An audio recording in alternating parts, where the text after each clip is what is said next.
যারা ব্যবসা করে তারা এত বড় লোক কেন বলো তো? তোমাদেরকে বলছি। ধরো এটা বিএমডাব্লিউ গাড়ির মালিক, তারা সব কিছুর মূল্য বোঝে। যেমন ধরো লোহা, তারা যদি রাস্তায় একটা লোহা দেখতে পায়, সেটাও তারা তুলে এনে গাড়ির পার্শ্বে দিয়ে দেয়, মানে গাড়িতে যাতে তৈরি হয়ে যায়, গাড়ির ওই লোহাটা কাজে লেগে যাবে, এটাও ঠিকঠাক করে। আর আমরা কি করি বলতো? আমরা যদি রাস্তায় লোহাটা দেখতে পেতাম, আমরা কি করতাম? তুলে তো আনতাম না। তোমরা কি আনতে? আমি তো আনতাম না। লোহা কে তুলে আনবে?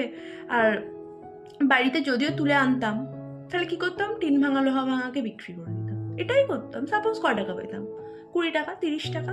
আর ওই গাড়ির মালিকটা কি করছে বলো তো? ওটা বিক্রি করে না হলেও গাড়িটা বিক্রি করবে কত? কোটি টাকায় বিক্রি করবে। আমি ঠিক এক্সাক্ট জানি না বিএমডাব্লিউর দাম, তো তোমাদেরকে বললাম। তো বিক্রি করবে। তাহলে সে লাভবান হবে না আমরা লাভবান হবে? আমাদের তাহলে কি উচিত বলো তো? আমাদের উচিত যে জীবনের সব কিছুর মূল্য দেওয়া উচিত। যেমন একটা লোহারও আমাদের কাছে মূল্য আছে, আর পেনেরও মূল্য আছে, সব কিছু। তাই আমাদের এখান থেকে মোরাল অফ দ্য স্টোরি কি হচ্ছে বলো তো? জীবনে কোন জিনিসটাকে তুমি ঠিকভাবে কাজে লাগাতে পারবে, সব কিছুই আমাদের কাজের জিনিস। তুমি কোন জিনিসটাকে কিভাবে কাজে লাগাবে, কাজে লাগার ওপরেই নির্ভর করছে তোমার ভবিষ্যৎ।